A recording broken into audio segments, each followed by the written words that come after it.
Hello my loves, welcome back to my channel. Lynette here, and today I'm going to be addressing anxiety.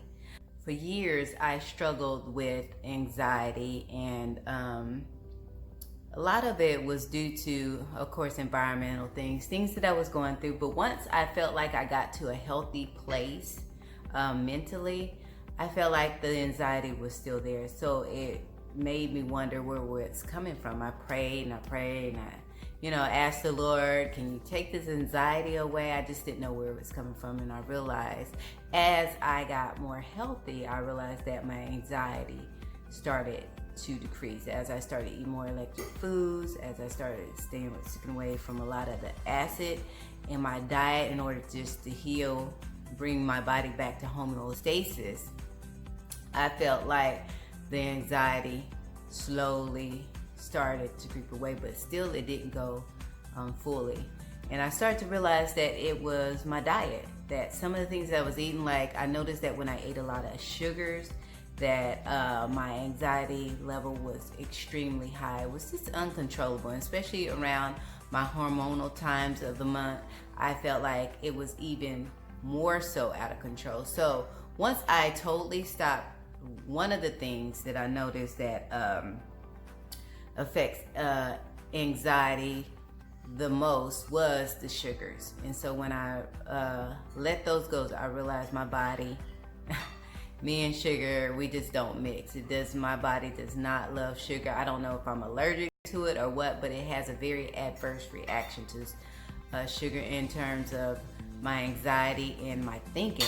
It felt like my thinking was fogged from just the anxiety, from just the sugars that I was eating, even things that broke down as sugar, such as starches and a lot of breads, all those things, when you're eating 90% of that kind of mess, for me, that had an adverse effect on the balance that was in my body.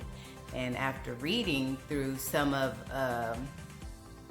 the foods that can cause anxiety, such as dairy, caffeine, of course, I've already said, processed sugars, chemicals in the food, also medicine, certain type of medicine that you take, you have to be very careful because one of the adverse reactions is anxiety, increasing your anxiety, increased depression.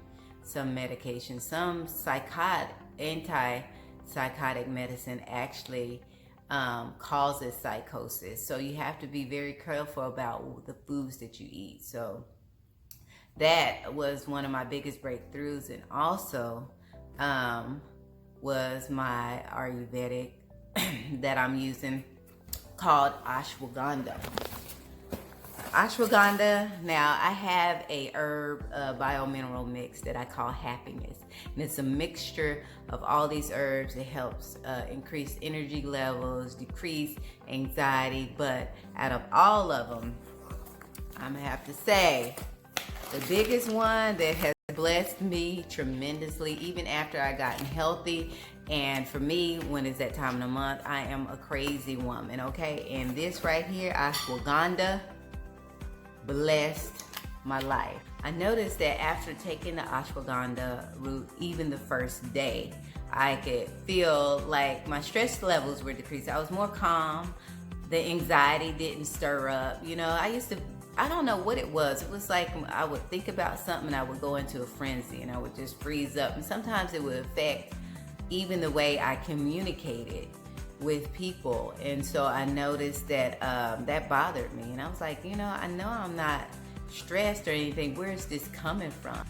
And so after, like I said, taking that ashwagandha every day, I don't go through them cycles of panic from nowhere. It just gives me a calm, even keel. And even if I don't take it, I figure that whatever that was, it kind of alleviated, because it doesn't come back. But around that time of month, I make sure I'm on it. I take the ashwagandha, and then I also like to take my milk thistle, because milk thistle helps the cramps to kind of alleviate. And so I feel like my body's not feeling stressed either with all the cramps, so it kind of makes your menstruation go a lot more smoothly. So the milk thistle And then I'll do my ashwagandha, of course, ashwagandha powder. I'll do those every day. And then I also will take my guinea, I call it guinea, but it's really probably guinea hen root. I'll take that tea. I'll take that tea, and then I'm straight. I'm not, I'm not snapping at people. I'm not going crazy, like we know how to do. But anyway, I'm going to go ahead and package this up. We're gonna put it in jars and label it. That's all I'm gonna do with this because it's already mixed. This is the bio mineral mix, and then we're gonna put them in, encapsulate it, and go from there. Okay, some of the things that ashwagandha helps with is anxiety, attention deficit hyperactivity disorder. It also helps with bipolar disorders. It helps with a condition of the brain called cerebellar ataxia. It also can reduce blood sugar levels. It has anti-cancer properties. It can reduce cortisol levels. It may help reduce stress and anxiety. It may reduce symptoms of depression, and it can boost testosterone and increase fertility in men. It may increase muscle mass and strength. 9, it may reduce inflammation. It may lower cholesterol and triglycerides. And also it may improve brain function, including memory. Lastly, ashwagandha is safe for most people and it's widely available. Okay, I'm just gonna start with first put my ashwagandha. Oh, got the name turned around. Root powder. I'm gonna put it in I got my jar here that we're gonna just put it in. You know my heart. You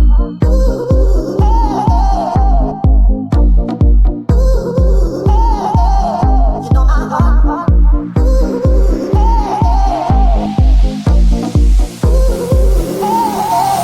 You know my heart goes crazy when you take the lips touch mine. Let's explore our love. Will you world be mine? Can you feel this beat?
Ashwagandha root is beast mode in every way in terms of better than medical application, in my opinion, when it comes to addressing anxiety.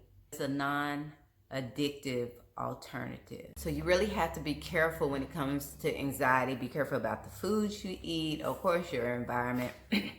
You also want to get lots of sleep. You know, try to at least get 8 hours of sleep if you can a day, just to renew yourself. Okay, so that was my ashwagandha. And remember to like, share, and subscribe. And remember, you're beautiful and I love you.